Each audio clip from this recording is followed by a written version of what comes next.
এবং সবথেকে গর্বের বিষয় আজকে যে নওগাঁ জেলা শিল্পকলা একাডেমি ত্রিশূল সমাজ কল্যাণ সংস্থা যারা শিকড়ের জন্য কাজ করে। আমার ত্রিশূল সমাজ কল্যাণ সংস্থা আমরা শিকড়ের জন্য কাজ করি, আর নওগাঁ জেলা হচ্ছে আমাদের শিকড়।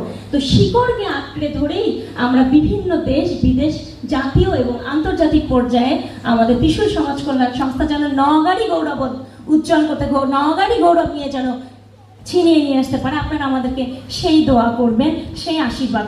আর আমি ধন্যবাদ এবং কৃতজ্ঞতা জানাই আমার আপনাদেরকে বাবা বললাম, আসলে বাবা আমার এখানেই বসে আছেন, আমার বীর মুক্তিযোদ্ধা বাবু সাধনচন্দ্র মজুমদার, তার হাত থেকে এটা আমরা পেয়েছি, আমরা পেলাম এবং আমাদের জেলা প্রশাসক স্যারের কাছ থেকে আমরা এটা পেলাম। এটা আমাদের অতিরিক্ত গর্বের একটা বিষয়।